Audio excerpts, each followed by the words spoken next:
Can sourdough starter survive the freeze drying process? I tried searching the internet for an answer to this question because I know you can dehydrate sourdough starter. I have done that before, and I have seen lots of people who sell dehydrated sourdough starter online for people who want a sourdough starter and don't want to have to go through the full long process of making your own from scratch. Being the freeze dryer that I am, I wanted to know if you could put sourdough starter in the freeze dryer and do a very quick dehydration process. The internet told me yes, and the internet told me no. Some people said that the yeast in the starter, the bacteria, whatever, won't survive the freezing process.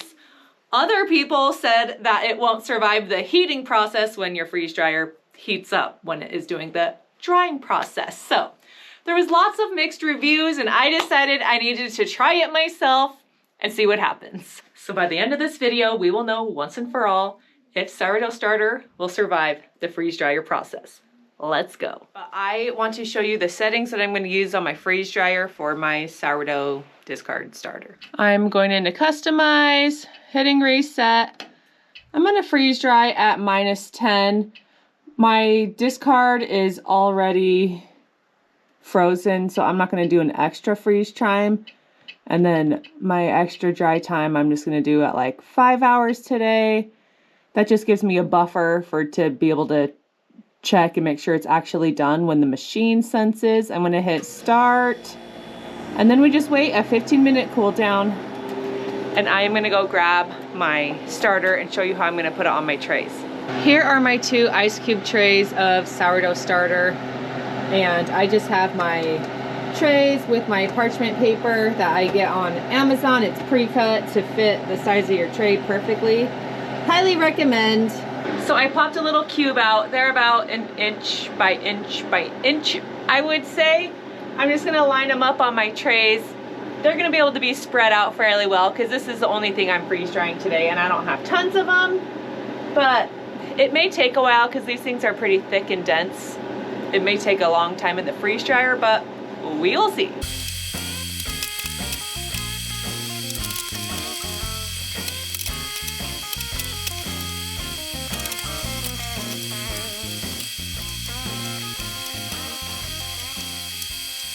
Here are the cubes all laid out on my trays. My goal for these, once they are freeze dried, is to be able to kind of powder them down, and then I can just keep them in small little Mylar bags, and I'll have sourdough starter whenever I need it. I'll have to then go through the rehydration process and see how it works, but I have high hopes for this. I think it's gonna be great.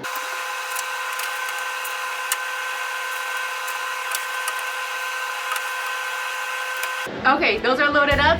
I have no idea how long they're gonna take, so I will definitely keep y'all posted.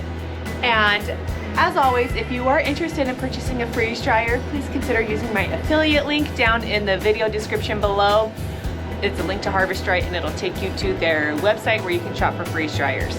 I thank all of my wonderful supporters who use my affiliate link for purchasing freeze dryers. And I send you a cute magnet that I had made that says, "I'd freeze dry that." Here's what it looks like. I'm obsessed with it. But I do need you to send me an email to let me know that you did use my link. I can then go verify the purchase. They don't automatically share any information with me about who purchased freeze dryers from my link. So all the info will be in the video description on how to contact me to claim your free goodie bag, because I give you that along with a few other things, just as a thank you for supporting me here in my channel. Y'all are the best, and I will catch you in a little bit to see how this stuff is looking. Good morning, it's the next day. Our freeze dryer has been running for 24 hours, and our sourdough starter is ready to come out. It's been a bit of a hectic morning. There was a moose at my kid's bus stop. I mean, wearing my Alaska sweater, Alaska problems. The kids have been trained, they get trained at school about moose and bear safety, and they were so smart. Some of their friends who are normally at the stop came up to our house, let me know there's a moose at our bus stop. And so I helped guide them, and they walked down to the next bus stop so they could leave the moose. It was a mama and a baby. so cute, but you don't want kids near the most. They all got to school safely.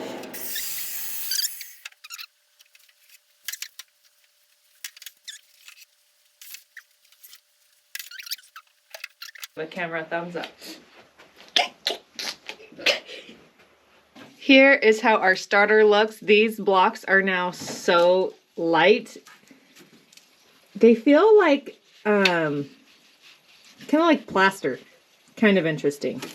So my game plan is to put these, I'm just going to stick them in a Mylar bag and take them upstairs.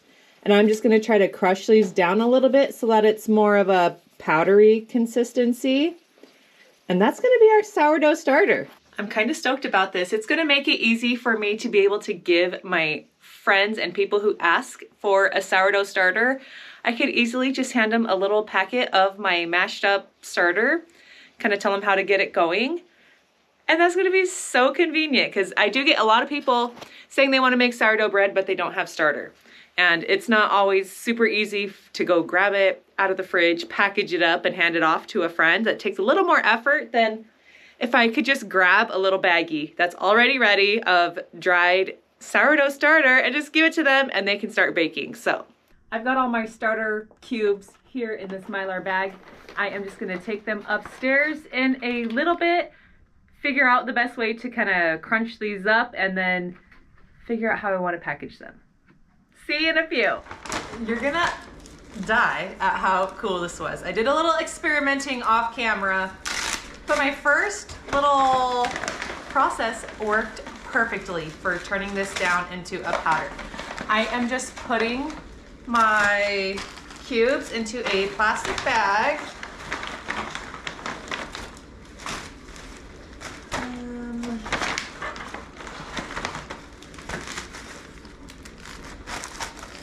And I am just taking a meat mallet, the flat side, and if we just whack away, it perfectly just pulverizes and powders down.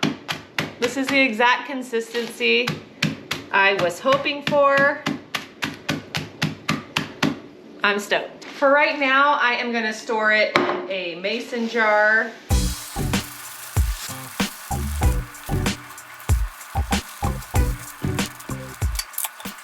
I ended up getting 2 full mason jars full of freeze-dried sourdough starter.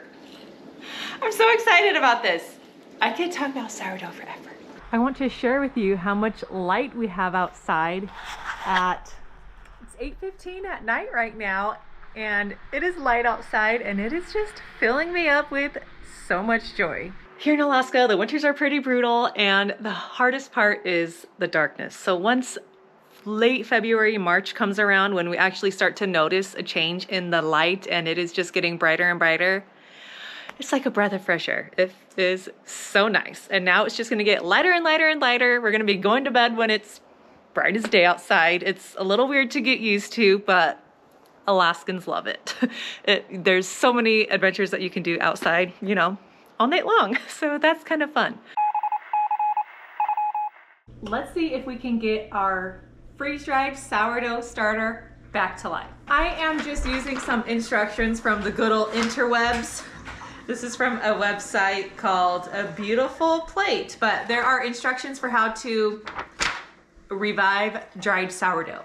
And it is a 5-day process, but around day 2 or 3, we should know if this guy is coming back to life. So hopefully I could show you guys the results of this sooner than 5 days. We need our starter, bread flour, room temperature filtered water, and a food scale. Let's get going. So on my food scale, I am just zeroing it out and I am adding, sorry about that, 5 grams of the dehydrated starter. That's 3, 5. Next is 25 grams of the water.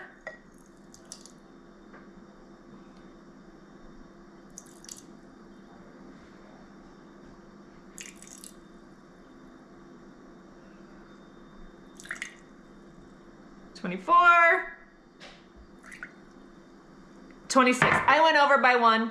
Oops. So I just need to stir this together. A piece got stuck on my spoon. Get in there. And this needs to sit for an hour covered with a lid. That's just gonna get the dehydrated starter kind of rehydrated. So in 1 hour, we will do our first feeding, which is gonna be a combination of flour and water. So here we go. Here's how it looks so far. So here is how it looks after 1 hour. It's not very much, but eventually it's gonna grow a little bit. And so now we just need to add 20 grams of bread flour to this, and that is gonna be our feeding. We are gonna let it sit for 24 hours, and then we will do our next feeding tomorrow.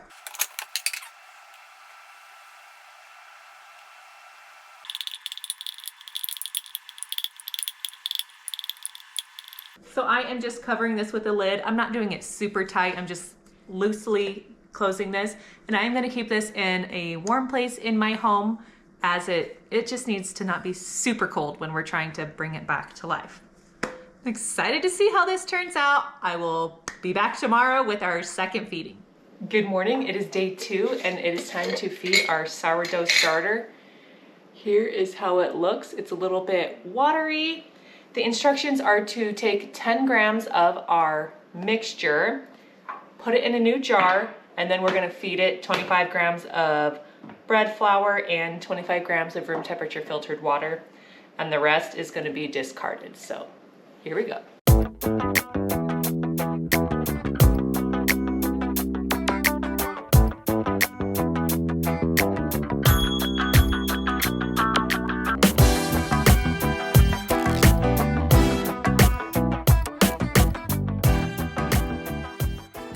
There we go. Our mixture is ready to sit again for 24 hours.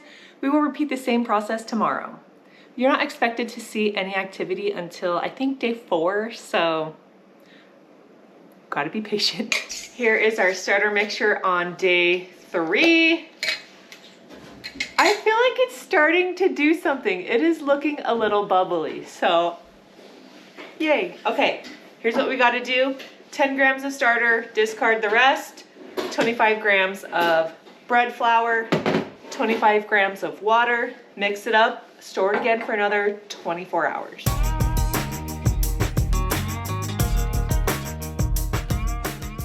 This here is my day 5 starter. It definitely rose a little bit higher than this and then has fallen, which means it's time for another feed. There is kind of a crusty skin across the top that keeps forming. I don't know if that's good or bad. Who knows, but I'm just gonna do a regular feeding today. I'm gonna put a rubber band on it so we can track how high it rises, and we will check when I get home from school today how it's looking. This is gonna be my last day filming this starter, so let's hope that it grows for us, okay? Wish me luck. So here is our starter. It's very close to the bottom, so I just put my rubber band around there. We're looking for it to double. That's how we know when it's getting nice and active. There's the top view. I will check back in a few hours.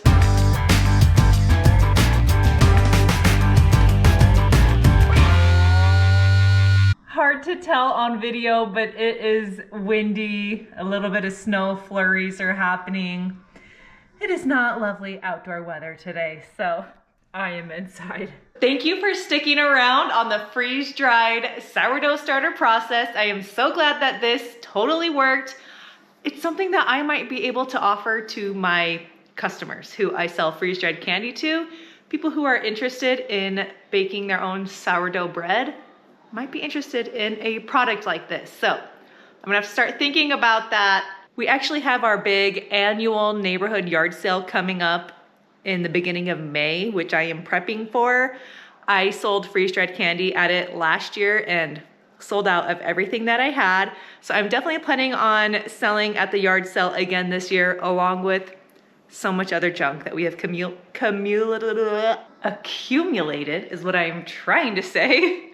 over the last 2 years since we moved here to Alaska. It's amazing how much stuff you just get and need to get rid of. So I am excited for that.